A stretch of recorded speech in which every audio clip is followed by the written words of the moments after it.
क्या आप जानते हैं कि भारतीय रुपये का सिंबल किसने और कब बनाया? मंदिर में घंटी क्यों बजाई जाती है? एक इंसान अपने जीवन काल में अर्थ के कितने चक्कर लगा लेता है? जानिए ऐसे ही कुछ प्रश्नों के जवाब इस वीडियो में।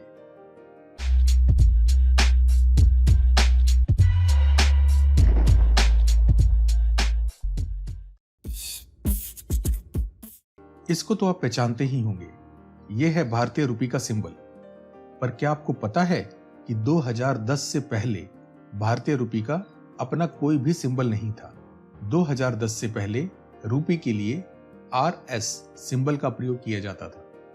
5 मार्च 2009 में भारतीय सरकार ने इंडियन करेंसी के सिंबल को बनाने के लिए एक कंपटीशन की घोषणा की और उस घोषणा में ऐसा बोला गया कि इंडियन करेंसी सिंबल भारत की सभ्यता और संस्कृति का प्रतीक होना चाहिए। इस कंपटीशन के दौरान 3,331 सिंबल्स बनाए गए, जिसमें से 5 सिंबल्स को शॉर्टलिस्ट किया गया और 15 जुलाई 2010 को इन 5 सिंबल्स में से IIT गुवाहाटी के प्रोफेसर डॉक्टर उदय कुमार के द्वारा बनाया गया सिंबल सेलेक्ट किया गया। यह सिंबल देवनागरी लेटर र और 2 पैरेलल हॉरिजॉन्टल लाइंस को मिलाकर बनाया गया है। यह सिंबल इंडियन नेशनल फ्लैग का संकेत देता है और इक्वालिटी को भी दर्शाता है। क्या आप जानते हैं कि एडल्ट एलिफेंट अर्थ पर अकेला ऐसा मैमल है जो अपने चारों पैरों को एक साथ हवा में उठाकर नहीं भाग सकता और जंप भी नहीं कर सकता? आपकी जानकारी के लिए मैमल्स ऐसे प्राणी होते हैं जो अंडे नहीं बल्कि जीवित बच्चे पैदा करते हैं और उन्हें अपना दूध पिलाते हैं। एलिफेंट्स के अलावा और जो बहुत भारी मैमल्स हैं जैसे हिप्पो और राइनो, उनके साथ ऐसा नहीं है। हिप्पो और राइनो चारों पैरों को हवा में रखते हुए भाग सकते हैं और जंप भी कर सकते हैं। तो प्रश्न ये उठता है कि एडल्ट एलिफेंट ऐसा क्यों नहीं कर सकते? दरअसल एक वयस्क एलिफेंट बहुत ही ज्यादा भारी होता है। उसका वजन लगभग 3000 किलोग्राम से लेकर 6500 किलोग्राम तक हो सकता है। एलिफेंट के पैरों की मसल्स उसके वजन को देखते हुए बहुत ज्यादा मजबूत नहीं होती। इसके साथ ही साथ एलिफेंट के पैरों की हड्डियों की बनावट इस तरह की होती है कि इतने भारी वजन के साथ जंप करने के लिए जिस लचीलेपन और फ्लेक्सिबिलिटी की जरूरत होती है वो एलिफेंट की हड्डियों में नहीं होती। और यही कारण है कि एलिफेंट कभी भी अपने चारों पैरों को एक साथ हवा में नहीं उठा सकता। क्या आप जानते हैं दुनिया में सबसे ज्यादा वेजिटेरियन किस कंट्री में है? जी हाँ, सही पहचाना आपने, इंडिया। इंडिया में दुनिया में सबसे ज्यादा वेजिटेरियन की संख्या है। एक गणना के अनुसार भारत में लगभग 35 से 40 करोड़ वेजिटेरियंस है, जो भारत की आबादी का 20 से 30% है।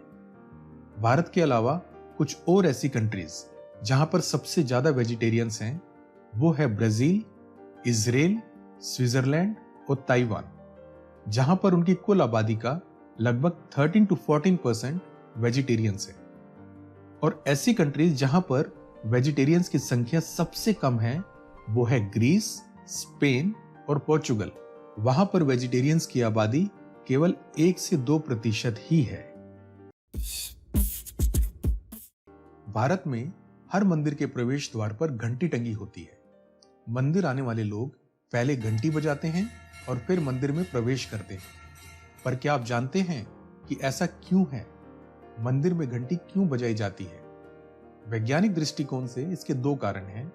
मंदिर की घंटी बजाने पर जो कंपन पैदा होता है वो बहुत दूर तक जाता है और वातावरण में उपस्थित सूक्ष्म विषाणुओं को नष्ट करके मंदिर के आसपास के वातावरण को शुद्ध करता है। इसके पीछे जो दूसरा कारण है वह है कि मंदिर की घंटी से एक विशेष प्रकार की ध्वनि निकलती है जो हमारे दिमाग में आने वाले विचारों को कुछ समय के लिए बंद कर देती है, जिससे हमें शांति प्राप्त होती है। आगे बढ़ने से पहले अगर वीडियो अच्छा लगा हो तो लाइक और शेयर कर दीजिए। चैनल पर नए हैं तो सब्सक्राइब कर लीजिए। साथ ही साथ हमें कमेंट करके बताएं कि कौन सा फैक्ट आपको सबसे ज्यादा अच्छा लगा। क्या आप जानते हैं कि अगर आप अपने द्वारा चले गए स्टेप्स की गिनती करें तो आप अपने पूरे जीवन काल में पृथ्वी के लगभग 2 से 4 चक्कर लगाने जितना चल लेते हैं? जी हाँ, चलिए देखते हैं कैसे। एक एक्टिव लाइफस्टाइल जीने वाला इंसान हर रोज ऑन एन एवरेज लगभग 6000 स्टेप्स चल लेता है। इसका मतलब हुआ कि एक साल में आपने चले कुल 21,90,000 स्टेप्स। तो 60 से 70 साल की एज वाला इंसान अपने जीवन में लगभग चलता है कुल 13 करोड़ 14 लाख स्टेप्स। 1 किलोमीटर लगभग 1500 स्टेप्स के बराबर होता है। तो अपनी लाइफ में हम चल लेते हैं लगभग 87,600 किलोमीटर। पृथ्वी की भूमध्य रेखा की कुल लंबाई है 40,075 किलोमीटर। तो इसका मतलब हुआ अर्थ के पूरे 2 चक्कर।